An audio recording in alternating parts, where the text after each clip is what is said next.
Assalamualaikum, jumpa lagi di tutorial Power BI. Saya akan cerita sekilas tentang Power BI. Apa itu Power BI?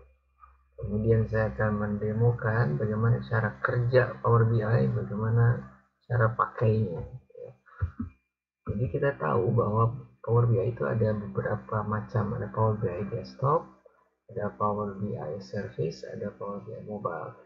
Nah, untuk Power BI Desktop itu adalah sebuah software yang gratis dibagikan oleh Microsoft. Jadi kita tinggal mendownloadnya di PC kita atau di laptop kita.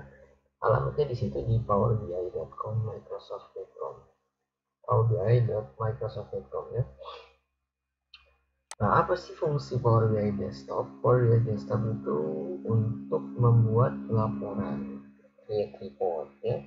Jadi dengan Power BI Desktop kita bisa menarik data atau mengambil data dari beragam sumber data, bisa itu dari database, bisa itu dari file lokal yang ada di PC kita itu. Jadi dengan file itu kemudian dengan Power BI Desktop kita lakukan transformasi data, kemudian pengayaan data, kemudian di load, kemudian setelah di load baru dibuat modelnya sampai menjadi sebuah visualisasi data gitu.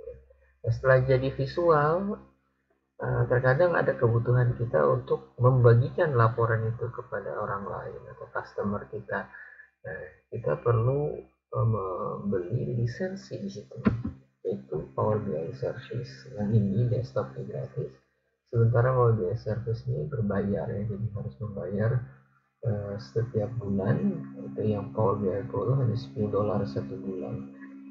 Nah, dengan Power BI Service yang dijalankan menggunakan browser, kita bisa membagikan laporan yang kita buat melalui browser dibaca oleh orang lain atau tim internal kita.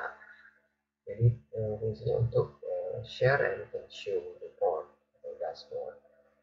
Nah, selain itu dia juga bisa membuat atau memodifikasi laporan yang sudah ada serta bisa mengorganisir data atau mensentralisir data yang sudah kita miliki. Nah, di Power BI Desktop itu ada beberapa aktivitas penting yang bisa dijalankan. Pertama adalah aktivitas ETL. I-nya itu adalah extract, T-nya adalah transform, L-nya adalah loading. Jadi dalam Power BI Desktop itu ada yang namanya Power Query Editor. Power Query Editor itu satu paket dengan Power BI Desktop. Power Query Editor dipakai untuk mengambil data, kemudian membersihkan data atau data cleaning atau wrangling data istilahnya ya. Jadi hampir semua data yang kita ambil itu selalu perlu dilakukan data cleaning supaya bisa diproses lebih lanjut di Power BI Desktop. Nah, di Power Query ini sangat memungkinkan karena memang disiapkan untuk melakukan transformasi data. Kadang-kadang data harus diputar ya, dari kolom menjadi baris, baris menjadi kolom. Kemudian ada beberapa kolom yang mungkin tidak diperlukan, bisa dikeluarkan. Kemudian ada value yang tidak tepat harus diubah, itu bisa dilakukan. Kemudian bisa men-split data. Pokoknya begitu banyak fitur yang sangat lengkap ya di Power Query ini, perlu kita ketahui karena Power Query editornya termasuk data washing machine yang terbaik ya yang ada di business intelligence platform ya. Oke, jadi selain tadi dibersihkan, ditransformasi, kadang-kadang atau seringkali eh, perlu ada penambahan kolom baru ya. Jadi Power Query menyediakan fasilitas untuk pengayaan data. Misalkan ada sebuah kolom baru yang dibentuk dari data-data yang sudah ada di kolom sebelumnya. Misalkan dari sebuah angka yang ada di sebuah kolom itu kita ingin membuat sebuah kategori sedang, kemudian besar, bukan kecil, sedang, besar gitu ya, kita bikin kategori itu bisa dilakukan dengan Power Query. Nah, setelah data cukup lengkap ya, kita bisa lakukan pemuatan data loading. Data loading ini akan disampaikan ke mesin yang namanya Power BI Desktop. Di Power BI Desktop, sebelum data divisualisasi, perlu dilakukan pemodelan terlebih dahulu. Apa itu pemodelan? Pemodelan itu sebetulnya menghubungkan sebuah tabel dengan tabel lain. Yang utamanya adalah menghubungkan tabel yang sifatnya tabel dimensi ke tabel transaksi, fact table, dimension table ke fact table. Kita harus dicari primary key-nya agar bisa dihubungkan sampai semua lengkap pemodelannya, baru bisa kita buat visualisasi. Nah, terkadang dari pemodelan yang ada kita masih kurang, perlu sebuah perhitungan lanjutan. Nah, di sini di Power BI Desktop ada yang namanya data analysis expression. Dengan DAX itu seperti membuat formula untuk menghasilkan sebuah value-value yang kita perlukan. Misalkan perlu total nilai tertentu atau persentase dari dari dari sebuah sebuah perhitungan, ini diperlukan angka yang keluar, misalkan persentase, misalkan rasio, misalkan jumlah atau average atau median, itu perlu menggunakan DAX. Ini bahasa DAX tidak terlalu mudah untuk dipelajari sebetulnya, jadi perlu banyak waktu untuk mempelajari DAX sampai tingkat lanjut. Tapi untuk DAX yang sederhana saja sebetulnya tidak terlalu sukar ya. Nah, setelah itu lengkap, bisa kembali kita lakukan visualisasi. Oke, kemudian di Power BI Service, seperti sudah dijelaskan bahwa fungsinya itu untuk membagikan laporan yang sudah kita buat, dikonsumsi oleh customer kita ya, kemudian atau klien kita. Bisa juga untuk berkolaborasi dengan tim internal kita. Dan yang paling bagus di sini, ya bisa melakukan otomatisasi terhadap data yang berubah. Jadi terkadang seringkali database itu kan dalam waktu tertentu akan melakukan updating ya. Nah, dengan Power BI Service kita bisa melakukan penjadwalan kapan data itu di refresh. Jadi tidak perlu manual, tapi kita lakukan timing di mana data akan diperbarui setiap harinya. Oke, kita langsung aja ke prakteknya ya. Di sini saya sudah siapkan beberapa tabel di sini tabel kalender, tabel customer, tabel produk. Untuk melihat lebih detail, kita ke report.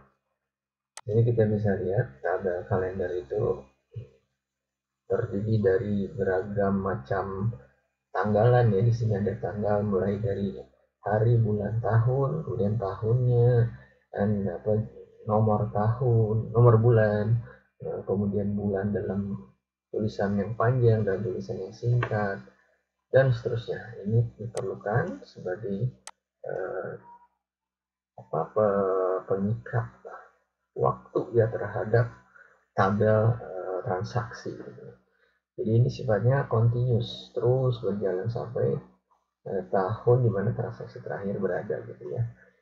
Nah, kemudian ada customer. Di sini ada penjelasan customer, nama customernya siapa dan kode customernya apa. Kemudian alamatnya, statusnya dia, negaranya, terus gambarnya. Kemudian yang terakhir produk. Di sini ada 3 macam produk. 3 tabel ini disebut tabel dimensi ya. Jadi tabel yang sifatnya statis, tidak harian bertambah gitu, tidak.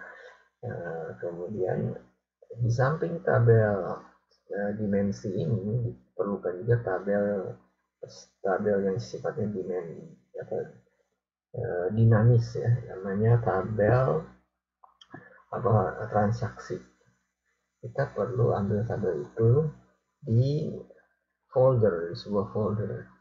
Nah, dengan cara apa kita memanggil tabel itu? Sangat mudah.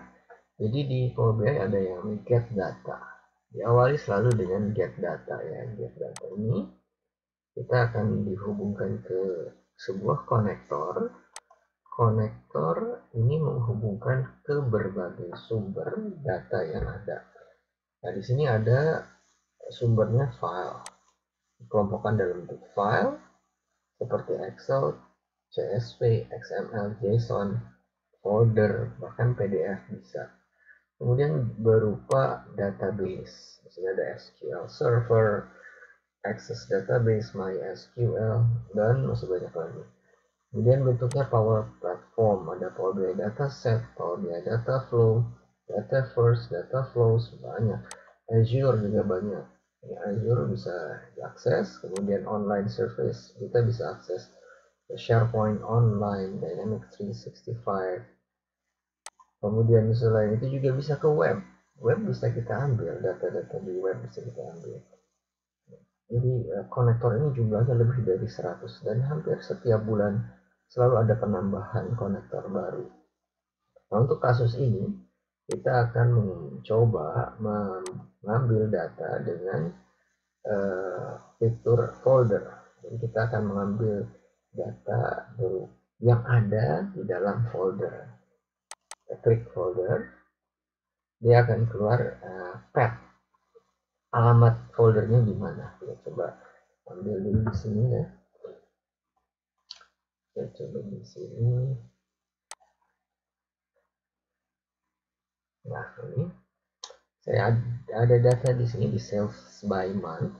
Ada 11 data setiap bulan ini di-update itu datanya ya, isinya seperti ini. Jadi isi antara Juli, Agustus, September itu berbeda nilainya, tetapi formatnya sama. Setiap bulan ada penambahan data.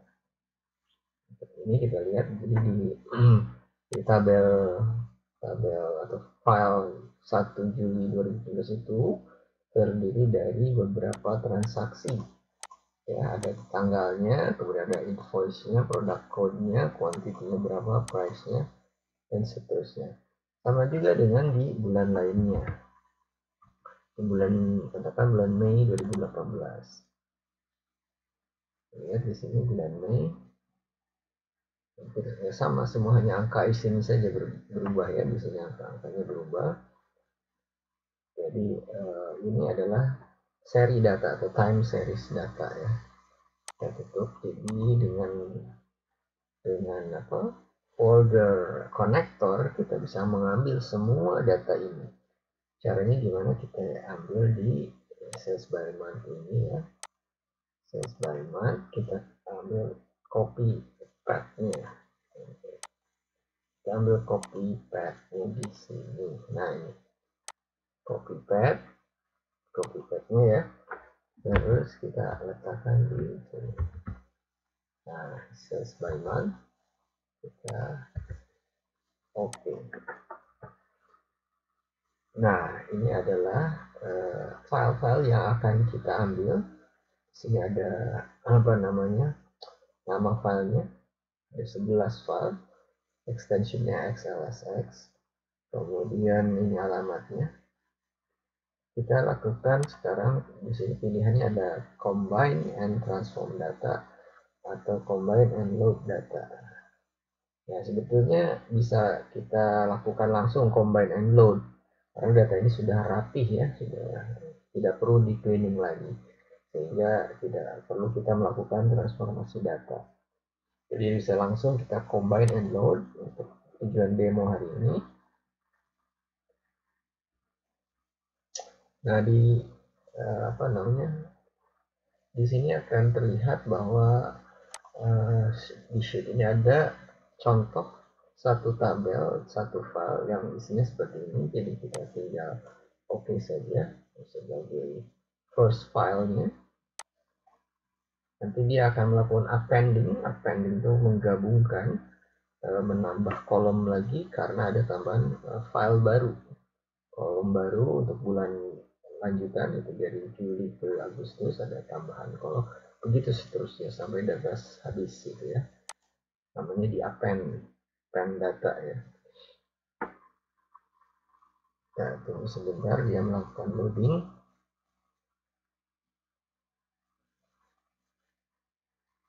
Ada 84 baris data masuk. Kita ingin lihat di sini, kita klik data, kemudian di sales by month kita klik. Nah, di sini terlihat bahwa ada 84 baris data masuk mulai Juli 2017 sampai dengan Mei bulan 2008, tahun 2018. Nah, semua data sudah masuk. Berikutnya adalah kita melihat dulu bagaimana pemodelan datanya. Datanya nanti akan terlihat. Oke, kita sekarang ada di visual data model. Di sini ada 3 tabel yang disebut tabel dimensi dan 1 tabel yang disebut tabel transaksi. Tabel transaksi itu isinya adalah jumlah penjualan, kuantitas penjualan, kemudian harga, kemudian invoice number, date. Ini sementara belum terhubung antara tabel ke tabel lainnya ya. Mari kita lihat di report. Ketika tabel itu belum terhubung, kita tetap bisa membuat sebuah visual. Contohnya seperti ini. Saya ingin melihat jumlah penjualan berdasarkan customer code. Kita drag aja, ini akan kelihatan seperti itu. Nah, kita lihat bahwa ini penjualan berdasarkan customer code C1 sekian, C6 sekian, dan seterusnya. Nah, saya ingin tahu C1 itu siapa, C6 siapa, gimana caranya? Kan saya punya di sini tabel customer. Tabel customer itu menjelaskan lebih detail tentang customernya. Coba kita ganti customer code ini dengan customer. Nah, keluar di sini nama C1 itu dan father dan seterusnya. Tapi nilainya kok sama semua. Kenapa demikian? Karena data antara tabel customer dan tabel sales by month ini belum terhubung, belum ada relasi di antara kedua tabel ini. Jadi sebaiknya kita lakukan pemodelan dulu. Di sini namanya data modeling. Nah, di data modeling kita ingin menghubungkan antara tabel customer dan tabel sales. Caranya kita lihat di sini di tabel sales ini ada yang namanya customer code. Di sini ada customer code. Inilah yang kita hubungkan sehingga atau disebut primary code ya, primary key. Sehingga informasi di sini bisa dipakai ke sini. Jadi ini kita drag saja ke sini. Nanti akan muncul relasi. Nah, relasi 1 ke bintang. Maksudnya apa bintang? Bintang itu artinya jamak banyak ya. 1 ya 1 data, 1 baris data. Artinya apa? Satu baris data ini yang ada di customer akan dipakai ke lebih dari 1 baris data yang ada di sales by month. Nah, gampangnya seperti ini. Ketika kita bicara di sini customer ya, customer di sini ada katakan C1. Luke Skywalker ini akan dipakai di tabel sales tidak sekali. Di sini di tabel dimensi customer dia hanya sekali di satu baris ini, tidak ada di baris lain. Sementara di sales kita lihat C1 ya, customer code C1 diulang-ulang nih, C1, ketemu lagi C1 artinya 1 untuk banyak baris. 1 baris di customer dipakai untuk banyak baris di sales by month table. Nah, seperti ini. Jadi itu yang disebut dengan kardinalitasnya. Bentuk kardinalitas bentuk hubungannya adalah one to many. Bisa juga kardinalitas itu ada yang one to one, ada many to many. Ya. Khusus kondisi sekarang, kondisi ini adalah one to many. Nah, kemudian ini juga kita ingin lihat produk. Di sini kan hanya berupa kode produk, sementara di tabel produk dijelaskan produk itu namanya apa gitu ya. Nah, kita hubungkan saja relasi produk code ini ke produk code di sini. Nah, kita connect dia. Nah, di sini akan terlihat hubungannya sama, one to many ya. One to many ke produk code, yang ini ke customer code. Kalau ini ada tanggal, ya ada tanggal. Kalau ini tanggalnya tidak continuous ya, tergantung dari transaksi yang terjadi tanggal berapa. Sementara di kalender ini sifatnya continuous terus 1, 2, 3, 4 dan seterusnya. Kita hubungkan. Jadi sifat kita perlu tahu bahwa tabel dimensi ini berlaku sebagai slicer atau filter terhadap nilai yang ada di sini. Nah, gampangnya gini, saya ingin tahu jumlah penjualan menurut tabel dimensi apa? Menurut customer, berdasarkan customer. Kalau di dalam bahasa Inggris, sales amount by customer, sales amount by product, sales amount by date, by month ya. Jadi ini sebagai slicernya, slicer. Tabel dimensi sebagai slicer. Ini adalah nilainya, itu adalah transactional. Nah, kita lihat langsung ya di TKP. Ketika kita hubungkan tabel customer dengan tabel transaction, maka otomatis dia akan menyesuaikan. Di sini produk atau customer C1 yaitu Luke Skywalker penjualannya lebih tinggi dibanding daripada Yoda dan seterusnya. Nah, saya ingin juga melihat sales amount by what. Di sini kita lihat ada by apa? By produk yang belum kita tahu. Oh, produk code ada gitu produk code. Tapi saya ingin nama produknya apa. Jadi kita ambil dari tabel produk. Untuk membuat mirip sama dengan ini, kita tinggal Ctrl C, Ctrl V. Duplikat ya. Ctrl C, Ctrl V. Kita akan dapat sebuah tabel gambar yang sama, visual yang sama, tapi ingin kita ubah aksisnya. Aksisnya tidak lagi nama customer, tapi menjadi nama produk. Ini tinggal kita hapus, kemudian ganti dengan produk. Bawa ke sini. Drag and drop saja. Langsung akan terhubung ke nama-nama produk. Nah, ini bagusnya di sini ada setiap grafik ini saling berinteraksi, saling terhubung ya. Jadi ketika kita klik Luke Skywalker as a customer, maka visual yang lain akan mengikuti bahwa Luke Skywalker itu penjualannya di sini tercatat 285.340 dolar gitu ya. Sementara sisanya adalah dari customer lain gitu ya. Mungkin dari Yoda. Nah, di sini Yoda betul ada penjualan untuk souvenir Death Star produk ini. Nah, jadi ada interaksi antara sebuah grafik dengan grafik yang lain. Demikian pula ini, dari sini ke sana bisa tuh saling berhubungan. Siapa sih yang membeli lightsabers? Oh, yang membeli hanya Luke Skywalker, Prince Leia, dan Han Solo. Gitu.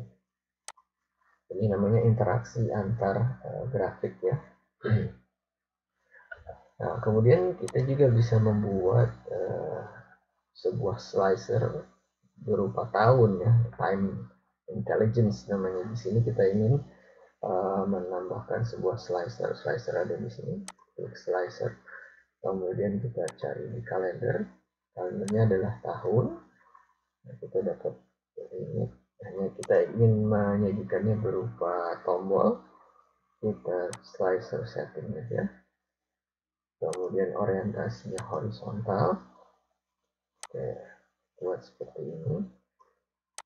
Ketika kita klik 2017, maka data 2017 yang akan divisualkan. 2018 sama, kita akan lihat di sini ya, 2018 seperti ini. Nah, ini kita bisa tambahkan angka di setiap bar ini ya. Caranya mudah, kita klik di sini. Kemudian di general kita ada effect di sana. Sebutkan di sini, kita klik di sini. data label namanya, data label kita on kan, maka dia akan tampil seperti ini. Nah, saya ingin sama terjadi di sini, bila kita klik aja di sini data label kita on kan, maka akan muncul. Jika kita klik kalender year 2017, maka akan berubah ya, sendiri. 2018 akan berubah. Nah, di Power BI juga punya fitur yang namanya AI atau Artificial Intelligence, AI in BI, the Artificial Intelligence in BI platform ya, Business Intelligence Platform. Caranya mudah, kita bisa menggunakan yang namanya ini Q&A. Q&A itu jadi kita memasukkan pertanyaan, nanti akan dijawab oleh Power BI.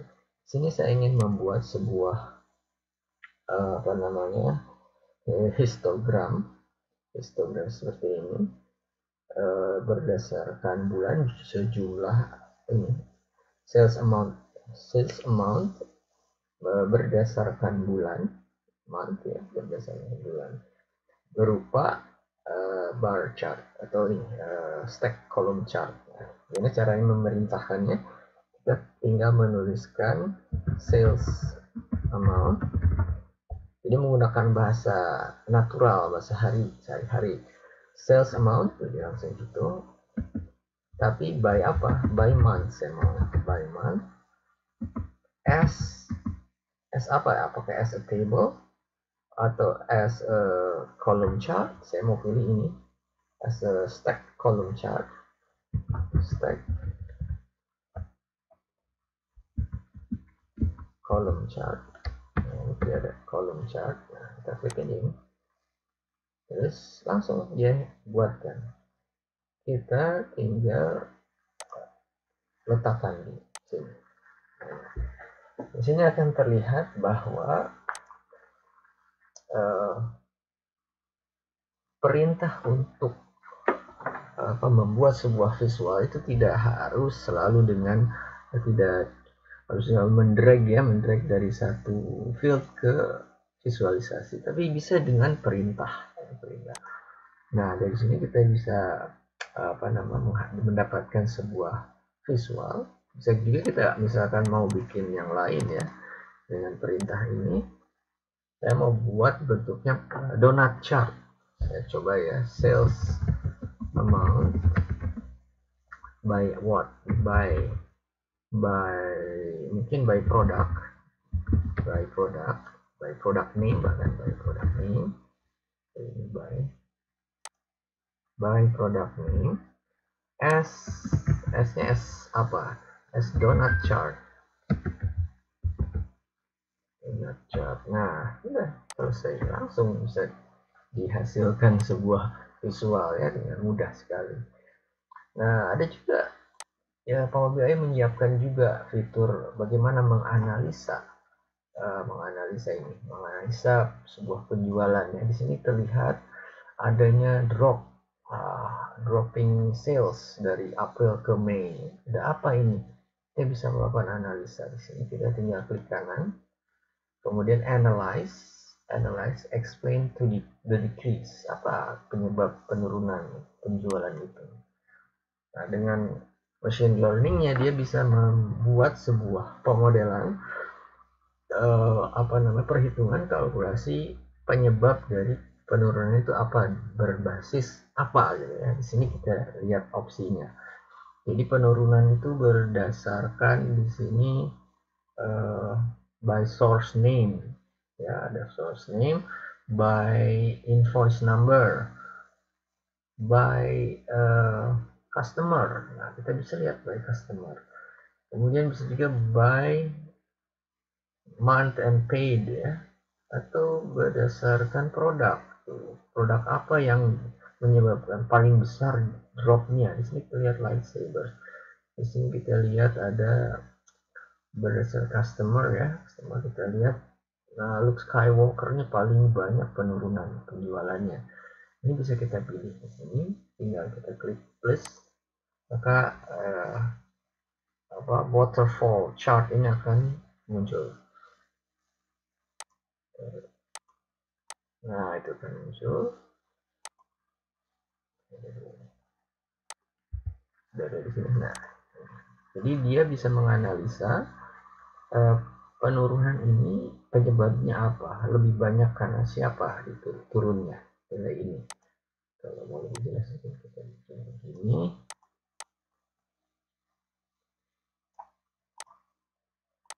Nah, terlihat ya bahwa faktor penyebab penurunan itu lebih karena ini penurunan dari customer Luke Skywalker diikuti oleh Darth Vader ya. Itu ini bisa dilakukan dengan cepat sebuah analisa. Nah, kemudian ada lagi yang menarik. Ini seandainya ada penambahan data yang bisa kita refresh ya. Kebetulan ini datanya sudah ada di sini. Kita cek dulu sebentar. Nah, ini seharusnya nggak ada di sini. Tapi ya. Oh, sorry. Pandu saya. Nah, ini saya pindahkan dulu ke sini. Nah, di sini bulan Mei ini, file bulan Mei belum saya masukkan ke folder ya. Jadi kalau saya refresh ini masih bulan April di sini. Nah, April ya. Ketika ada penambahan file baru, di sini saya tambahkan bulan Mei ke dalam folder ini, ya, Mei. Maka apa yang terjadi kalau kita refresh? Ketika kita refresh, dia akan menarik data baru itu, sehingga di sini akan muncul Mei. Nah, gitu. Nah, setelah laporan ini jadi, apa yang kita ingin lakukan? Kita ingin mempublikasikan, kita ingin publish file ini sehingga bisa dilihat oleh rekan-rekan kita. Caranya mudah, tinggal kita klik publish saja. Kita save dulu. Nah, cara untuk publish harus kita punya akun ya. Akun ini bisa disewa gitu, kita menyewa ke Power BI Service. Nah, sini kita place. Nah, nanti laporan tadi akan dimuat di sini di browser kita, di Power BI Service kita. Sedang di loading. Nah, lihat dia akan muncul seperti apa adanya di ini. Bisa dilakukan pengeditan ya, kita sama halnya di Power BI desktop kita bisa melakukan editing. Di sini misalkan ini kita ubah warnanya atau apanya bisa kita lakukan di sini. Saya ingin ubah misalkan di sini saya ingin tambahkan ya, Luke Skywalker itu, ini kita pilah-pilah lagi di dalam hal apa, dalam hal jenis produk yang dia beli. Itu mudah, kita tinggal klik di sini, kemudian ada produknya di sini. Produk ini harus kita letakkan di legend.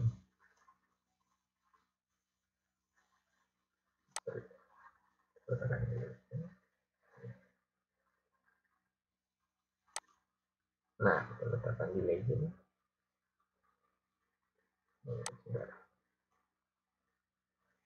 Nah, begitu maksudnya, sudah banget.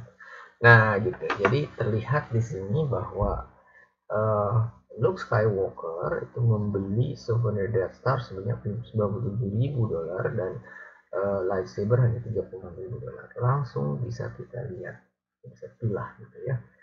Kemudian dari itu kita bisa langsung save di sini, save. Nah, inilah visual yang bisa dinikmati oleh orang lain gitu ya, oleh tim kita gitu. Nah, gitu. Jadi begitu mudahnya sebenarnya kita membuat sebuah visualisasi data dengan Power BI ini. Silakan kalau ada pertanyaan ditulis saja di komentar. Ada ingin lebih tahu apa, silahkan. Dan jangan lupa like and subscribe. Terima kasih. Assalamualaikum warahmatullahi wabarakatuh.